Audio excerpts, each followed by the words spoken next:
Media circle நேயர்களுக்கு வணக்கம். இன்றைக்கு நம்மோட நேர்காணலுக்காக சினிமா விமர்சகர் வலைப்பேச்சு சந்திரன் அவர்கள் நம்மோடு இணைந்திருக்கிறார். அவரோடு பேசலாம். சார் வணக்கம் சார். வணக்கம். வணக்கம். விடாமுயற்சி அந்த படம் வந்து பிப்ரவரி 6 ரிலீஸ் ஆக போகுது.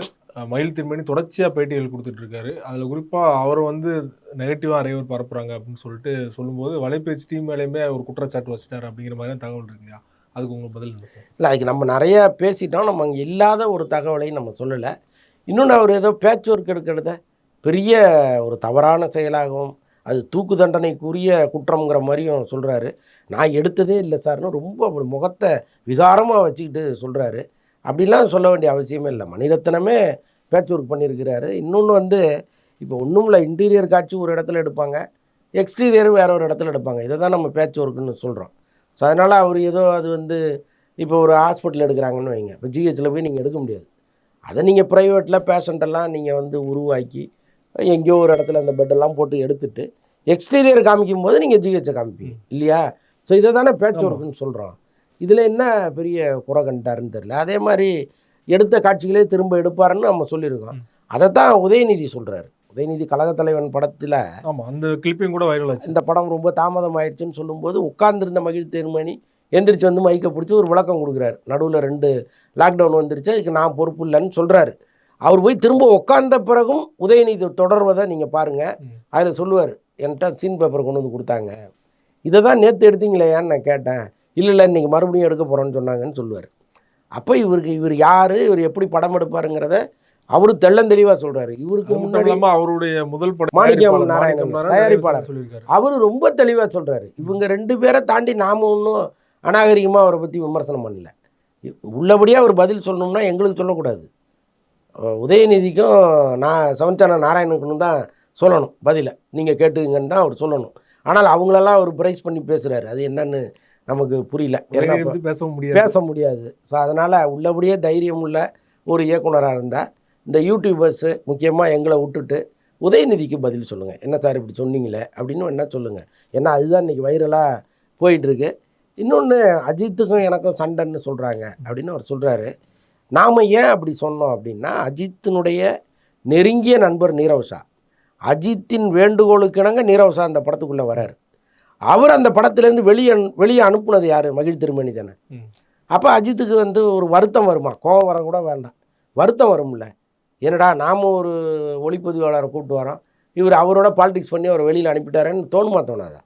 ஸோ இதெல்லாம் தான் நம்ம சொல்கிறோமே தவிர இல்லாத ஒன்றை நம்ம சொல்லலை. இன்னொன்று, அவரை தரக்குறைவாலாம் நம்ம எங்கேயுமே பேசலை. இதே வலைப்பேச்சில் பல முறை மகிழ் திருமணியை கொண்டாடி இருக்கோம். மகிழ் திருமணி இந்த படத்தை டைரக்ட் பண்ணுறாரு, அப்போ இந்த படம் நல்லா தான் இருக்கும். அருண் விஜய்க்கே ஒரு பெரிய லைஃப் கொடுத்தவர். தடம் தடையற தாக்கெல்லாம் எப்படி இருக்கும் தெரியுமாலாம் இதே வலைப்பேச்சில் பல முறை சொல்லியிருக்கோம் நாங்கள். அப்போ எங்கே போனீங்க நீங்கள்? அப்போ ஒரு வார்த்தை, சார் என்னை பற்றி நல்லா சொல்லியிருக்கீங்க, தேங்க்ஸ் சார்னு எதாவது மெசேஜ் போட்டிங்களா அல்லது ஃபோன் பண்ணி ஏதாவது பேசுனீங்களா? அப்போ இன்றைக்கி என்ன உங்களுக்கு உங்களை விமர்சனம் பண்ணோன்னே இவ்வளோ கோவம்? படம் ஏன் தாமதமாகுது? மகிழ் திருமணி திரும்ப திரும்ப எடுக்கிறதுனாலங்கிறத நம்ம தொடர்ந்து சொல்கிறோம். 121 நாள் நான் எடுத்து முடிச்சிட்டேன் அப்படிங்கிறது அந்த இன்டர்வியூவில் சொல்கிறாரு. இருக்கட்டுங்க, 121 நாள் எடுக்கட்டும். அதை எவ்வளோ நாளில் எடுத்தீங்கன்னு ஒன்று இருக்குல்ல. இந்த 121 நாள் ஒரே தடவையில் எடுத்துடல நீங்கள். ஆமாம். அப்போ அதில் எவ்வளவு தாமதம், எவ்வளவு பிரச்சனை, அதுக்கெல்லாம் யார் காரணம் அப்படின்னா, ஒரு பக்கம் தயாரிப்பு நிறுவனமாக கூட இருக்கட்டும். அஜித்து காரணம் கிடையாதுங்கிறது நம்ம தொடர்ந்து வலைப்பேச்சில் சொல்லிக்கிட்டே இருக்கோம். அவர் வந்து பைக் எடுத்துகிட்டு சுத்த போயிட்டார் அப்படின்னு பலர் சொல்லும் பொழுது கூட படப்பிடிப்பு இல்லாததுனால தான் அவர் போனார். படப்பிடிப்பு இருந்தால் அவர் நிச்சயமாக அதில் தான் கலந்துப்பாரே தவிர டூர் அப்புறம் வச்சுருப்பாருங்கிறத நம்ம பலமுறை பதிவு பண்ணியிருக்கோம். ஸோ அப்போ இதுக்கு காரணம் வந்து அஜித் கிடையாது. ஒரு பக்கம் நிறுவனம்னு வச்சுக்கோங்க, இன்னொரு பக்கம் மகிழ் திருமணி. நீங்கள் இன்னும் இந்த படத்தை இழைச்சிருக்காருலாம் நம்ம சொல்லியிருக்கோம். இந்த படத்தை வந்து அவர் வந்து பர்ஃபெக்ஷன் பார்ப்பாருன்னு நாம் சொன்னதை அவர் ஒரு பெரிய குறையாக சொல்கிறாரு. அது நல்ல விஷயம் தான். நல்ல விஷயம் தானே. இது எப்படி தப்பாகும் இல்லைன்னா தான் வந்து நீங்கள் எனக்கு தெரியவே இல்லை.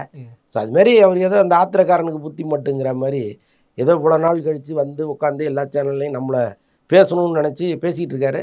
பட் அது சரியாக தவறாங்கிறத அப்புறம் எப்போவுமே வந்து காலம் எல்லாத்தையும் சொல்லிக்கிட்டே இருக்கும். நீ இவ்வளோ பேசணும்ல, நீ என்ன பண்ணியிருக்க அப்படிங்கிறத ஒரு கட்டத்தில் அவருக்கு உணர்த்தும்ல. ஸோ அன்னைக்கு நம்ம பேசுவோம் திரும்ப. அஜித் அவர்களே வந்து வெளிப்படையாக சொல்கிறாரு, நம்ம படம் வர அன்றைக்கி தான் ஃபெஸ்டிவல் அப்படின்னு சொன்னதெல்லாம் அவர் சொல்கிறார் இல்லையா?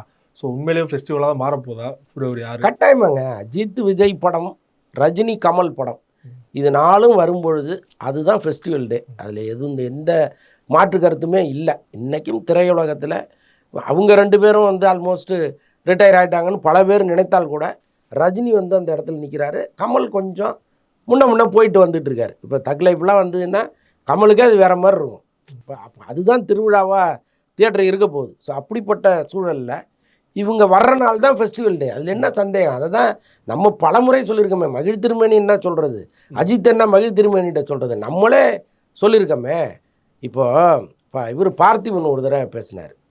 நீங்கள் ஏன் வந்து பொங்கல் தீபாவளின்னு டைம் எடுத்துக்கிறீங்க, அந்த நாளை ஏன் வந்து பெரிய படங்கள் எடுத்துக்கிறீங்க, நீங்கள் வர்ற நாள் தானே ஃபெஸ்டிவல் டே, அந்த நாளை எங்களுக்கு கொடுங்களேன் அப்படின்னு அவர் கேட்டார். அது நியாயம்னு நம்ம பலமுறை பேசியிருக்கோம். ஸோ அதைத்தான் இன்றைக்கி அஜித் சொல்லியிருக்கிறாரு, அதை வந்து இவர் சொல்லிகிட்டு இருக்காரு. அதே மாதிரி விஜய் அவர்கள் கட்சி ஆரம்பிச்சும் போதும் சரி, அஜித் அவர்கள் ஃபோன் போட்டு வாழ்த்துனாரா அப்படிங்கிற மாதிரியான தகவல் நிறைய பேர் அறிஞ்சிக்க விரும்பினாங்க. அதே மாதிரி அஜித் அவர்கள் கார் ரேஸ் வின் பண்ணப்பையும் சரி, பத்மபூஷன் வாங்கினப்பையும் சரி, விஜய் அவர்கள் ஃபோன் பண்ணி வாழ்த்துனாரா அப்படிங்கிற மாதிரியான ஒரு நிறைய பேருக்கு வந்து ஆர்வம் இருந்துச்சு இல்லையா ரசிகர்களுக்கு. உண்மையிலேயே அவங்களுக்குள்ள ஒரு நல்ல ஒரு அண்டர்ஸ்டாண்டிங் தான் இருக்குதா? பேசுகிறாங்களா அடிக்கடி? இல்லை, அவங்களுக்குள்ள இப்போ இருக்கான்னு எனக்கு தெரியல. விஜய் கட்சி ஆரம்பித்த பிறகு இருக்கான்னு எனக்கு தெரியல. ஒருவேளை இவங்க 2 குடும்பமும் அப்பப்போ பேசிகிட்டு இருந்ததெல்லாம் உண்டு. இப்போ விஜய் பையனே வந்து அஜித் பேசுனதெல்லாம் நம்ம தகவல் சொன்னோம். ஸோ அதெல்லாம் நடந்தது தான். ஆனால் விஜயினுடைய இந்த அசுரவேக அரசியல் இருக்கு இல்லையா, அதை வந்து அஜித் விரும்புவாரான்னு எனக்கு தெரியல. ஏன்னா இவருக்கு அரசியலுக்கு வரப்போகிற எண்ணம் இல்லை. அப்போ அவர் சினிமாவில் நடிச்சிருந்தவர் டக்குன்னு வேற ஒரு டைமென்ஷன் எடுக்கும் பொழுது இவர் இந்த பக்கம் இன்னொரு டைமென்ஷன் எடுக்கிறார். ஆனால் இவங்க 2 பேரும் தனித்தனியாக அவங்களுடைய வேலையை பார்க்குறதுல எந்த பிரச்சனையும் கிடையாது. இவர் ஒரு வேலை செய்யும்போது அவர் சம்பந்தமானதை இறக்குறதும், இப்போ அஜித் ஒரு மகிழ்ச்சியான ஒரு தருணம் அவருக்கு வரும்போது விஜய் தொடர்பான இன்னொன்று இறங்குறதும், அந்த சந்தோஷத்தை கொஞ்ச நேரம் கூட நீடிக்க விடாமல் தடுப்பதும் என்ன மாதிரி மனநிலைன்னு தெரில. ஆனால் இவங்க 2 பேரும் தான் இந்த ரசிகர்களுக்கு பயங்கரமாக அட்வைஸ் பண்ணுவாங்க. நீங்கள் அப்படி இருக்கக்கூடாது, இப்படி இருக்கக்கூடாது, மனசில் வன்மத்தை வச்சுக்கக்கூடாது அப்படின்லாம் பேசுகிறது இவங்க 2 பேரும் தான். ஆனால் செய்கிறது எல்லாமே ஆப்போசிட்டாக இருக்குது. அதுதான் நமக்கு புரிய மாட்டேங்குது. ஸோ இதை ரசிகர்கள் முதல்ல புரிஞ்சுக்கணும். இப்போ நம்ம ஏதாவது ஒன்று சொன்னோம்னா நம்மகிட்ட வந்து பாயிறானுங்க. ஆனால் உள்ளபடியே ஒரு விஷயத்தை இப்படி இருக்குன்னு சொல்கிறாரு அவர், அப்படி இருக்கா அப்படின்னு அனலைஸ் பண்ணிட்டு திட்டுறது வேற. குறிப்பாக நீங்கள் அஜித்தை பற்றி பாராட்டி பேசினாலுமே அது கீழே வந்து நீங்கள் விஜய்க்கு தான் வந்து அதிகமாக சார்பாக பேசுவீங்க அப்படிங்கிற மாதிரி விமர்சனம் தொடர்ச்சி. அது நமக்கு புரியவே இல்லை. விஜயை பலமுறை நம்ம வந்து விமர்சனம் பண்ணியிருக்கோம், அதே மாதிரி அஜித்தை விமர்சனம் பண்ணியிருக்கோம். ஆனால் இங்கே நம்மளே பேசியிருந்தீங்க அந்த பொங்கல் விழாக்கெல்லாம் போயிருக்கக்கூடாது விஜய், கீர்த்தி சுரேஷ் இது ஃபேமிலியோடு கொண்டாடு. ஆமாம், நம்ம பேசியிருக்கோம். பட் அது எதுவுமே அவங்க கண்ணுக்கு தெரியாது. ஏதோ நம்ம விஜய் நமக்கு வந்து மாதம் மாதம் படி இழக்கிற மாதிரியே பேசிகிட்டு இருப்பாங்க. அது நாய்வாலை நிமித்த முடியாது, அவ்வளோதான். ஓகே, மிஸ்கின் பற்றி நீங்கள் அந்த ஆடியோ லான்ச்சில் பேசும்போது வந்து நீங்களும் கடுமையாக கண்டனம் தெரிவிச்சிருந்தீங்க. இப்போ ஒரு வழியாக மன்னிப்பு கேட்டார்.